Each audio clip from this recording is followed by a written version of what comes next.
few downs. The day after Thanksgiving seems an especially appropriate time to take another walk with Bill Porter, whom we first introduced you to last December. Doors have played a big part in Bill Porter's life.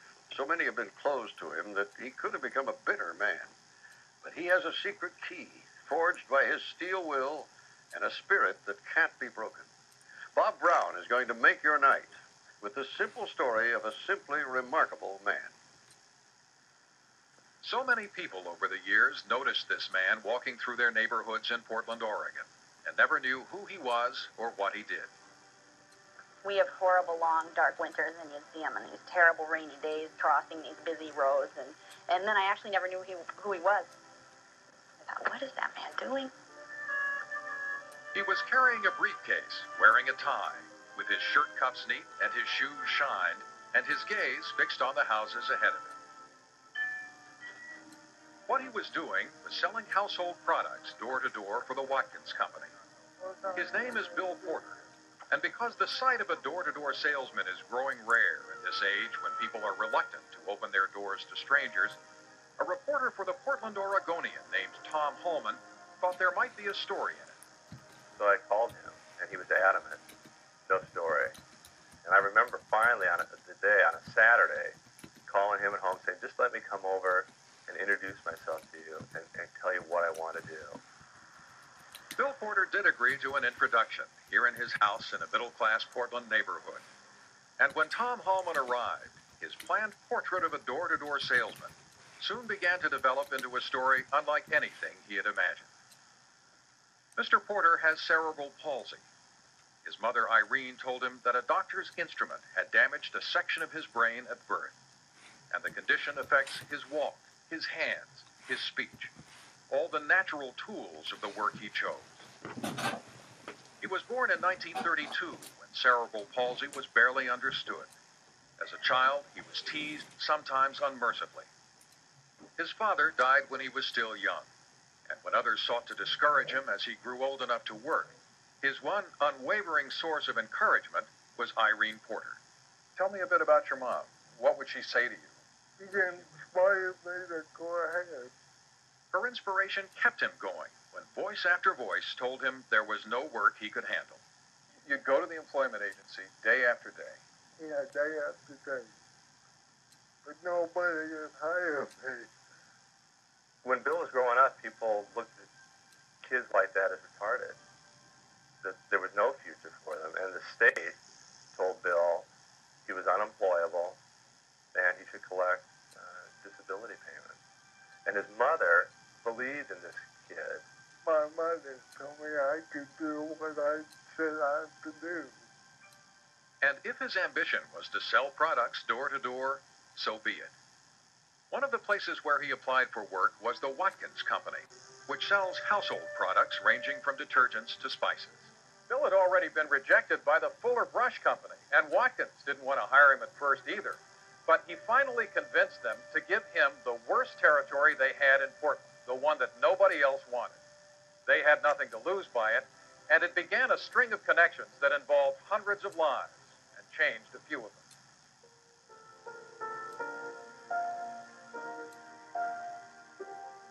Before he ever attempts his first sale in a day, Bill Porter has a system that begins when he leaves his house at 7:45 a.m. to wait for the bus to downtown Portland. He can't drive, and because he has limited use of one hand, he can't tie his shoes or button his collar and shirt cuffs. Hey, darling, how are you? But he will manage in ways that arise both from his sheer determination never to miss a day of work and a network of acquaintances who contribute to his efforts over the miles he goes. Right. People who might remain anonymous to others take a moment to be themselves with Bill. At 8:05, he gets off the bus in downtown Portland and walks to the Fifth Avenue Suites Hotel. Here, the young bellhops, it's Joseph Sundberg on this day, tell him the latest stories about their children and families. I got that baby at home, so I got to make sure. The bellhops are the ones who carefully button Bill's shirt cuffs for him and take care of his collar and clip on his tie. And it's such a role reversal. A young man buttoning a man who's old enough to be his father's shirt. something very tender about it, something so pure and innocent about both of them. His next stop is a block from the hotel, the Greeling Brothers Shoe Parlor. This is where the shine comes from. This is where his shoes finally are tied for him by Jeff McAlpine. Then his painstaking daily work begins. Then he takes another bus in his route and starts hoofing it. Up and down hills, up and down steps, and walking is difficult to Bill. The physical act of what he does really speaks to the internal Bill. Just don't give up.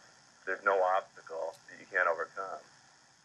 He walks 7 miles and more each day with a chronic back ailment to stand and listen to people say yes or no to his overtures, door by door. But this man who faced so much discouragement early in his life never complains and has never been put off by the rejections in his 35 years of selling. It goes with the territory. You just realize it's business when people say It doesn't bother me. Is that your mom? Yes. one person Bill Porter has let in on some of his secrets of selling is Shelley Brady, who started working for Bill when she was in high school because he needs someone who can drive to deliver the products that his customers order. He says, I will knock on a door and they'll tell me no, and they'll tell me to never, ever, ever come back. I don't think there's anything we need this time. He doesn't hear that. He doesn't hear the word no. He never gives up. And they are some of his best customers. This stop is at Janet Brown's house. Bill doesn't carry a display case, but he does carry pictures of his products that he has mounted carefully in plastic pages. Is that where it comes in two packages? No, you can combine them in the picture like that. He doesn't leave without me buying something. Like Creole. I haven't tried too much Creole. He's got it figured out. He just keeps showing me things until I find just the right thing. I'm like camping, so I think I better get this. His customers fill out their own order forms for him before he's off again. People don't buy from Bill because they feel sorry for him. If they did, I think they would buy once and that would be the end of it. But he's selling to second generation Portland people. Why don't you give me two of those? This one here's the new one. I've been buying from Bill Porter for 27 years. 27 years. 2 previous addresses and now this one. Won't take no for an answer, and he's always able to sell products. If you had your case here and were going to show me your product line, where would you start with me? With the laundry detergent. And why would I need some? It's very highly concentrated. Highly concentrated in I go about 3 times longer than the kind you buy in the store for the same amount. so it'll take the gray out of my clothes. Oh, yeah. At the end of a series of orders, in his home, Bill types up what his customers have written down for him, using one hand, one finger. If needed, he will type intricate directions to each house, so Shelley Brady will know exactly where to deliver the products by car. How long does it take to type the order? 13 hours. 13 hours. 13 hours. He types with one finger what you and I could do in an hour. And when I would offer to do that, he would tell me, oh, you're busy, and this is the way I do it. Why didn't you just let Shelley type the orders? I was until he had 5 children of her own. And she had her hands full with them. So you're going to type the orders? Yeah, I could be table. Through all the years of work, Bill continued to live with his mother until she fell ill in the late 1980s and underwent a personality change because of Alzheimer's disease. In its first stages, she went through a complete turnabout, and this woman who had inspired his career would beg Bill not to leave the home to work. It was one of the hardest times in his life. But I had to come to work. You had to go to work, I had to come to work to pay the bills. and then you would come back home. And then she didn't speak to me when I come back home for about an hour and a half. Because she still remembers what I did to her. Bill tended his mother faithfully at the end of each day until she died under nursing care in 1989. He He says he thinks of her still, just as if she were here in the home. We got some strawberry shortcake for you, Bill. Shelley Brady visits him often. Since first working for Bill in high school, she has grown up, gotten married, and become the mother of 5 children. She helps him keep things up, and her kids look on him as a kind of grandfather. What do you guys say? And whatever happened to the story Tom Hallman found when Bill Porter finally agreed to meet with him here? Well, in November of 1995, Hallman's story was published in the Portland Oregonian. And then, this man that people had noticed but never known became a name and a face and an inspiration. I received hundreds and hundreds of letters, faxes, and phone calls, and not just letters saying, nice story, but poignant letters from people who are grown now, who remember him when they were children, who had teased him on the bus, or who had hidden when he came to their door. One man called, and he said he was one of the young boys, when he was young, who made fun of Bill Porter. And he was in tears. He said, would you buy $250 worth of Watkins products and give it to some needy families and let Bill get the commission? And tell Bill I'm sorry. How are you? Fine. What are you? Bill's reaction to the letters that came in was to say his mother would have been proud. He faces each day just as he did before. The people may change, but the system he's devised works from this first mile on.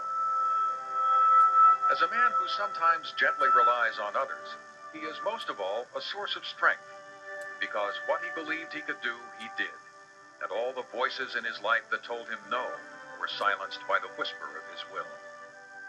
He hardly ever takes vacations, sticks stubbornly to the order he has established, and rain or shine, will walk his 7 or more miles a day, often painfully, for around $300 a week, never complaining, noticed in passing from the windows of homes and cars, neatly dressed, moving on.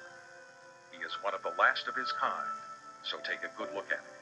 I think all of us want to think we have a little bit of Bill Porter in us. That's one of Bill's great features, is he's a man really unspoiled by the times. I know. Take care. This was a man from a different era, working in a world that really didn't need a man like Bill Porter. But what the world needs is not what Bill Porter's selling, but Bill Porter himself.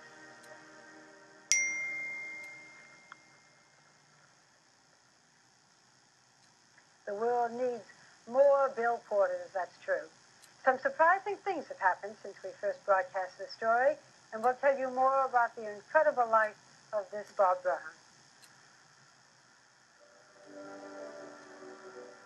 In a year, Bill Porter lost and regained his ability to walk, but never stopped selling.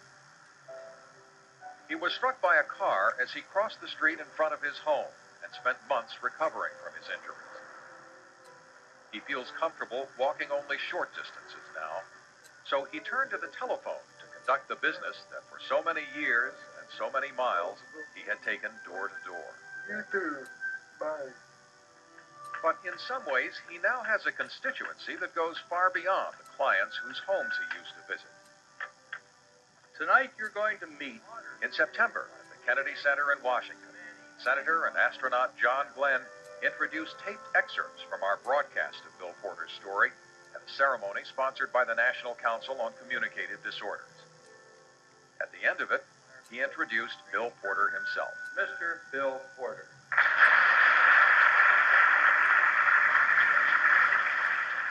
Bill got a sustained ovation as he accepted the council's award. It was also his 66th birthday, and not a bad end to the party. To have an American hero leading the house in tribute at the Kennedy Center. There's Bill and Shelley.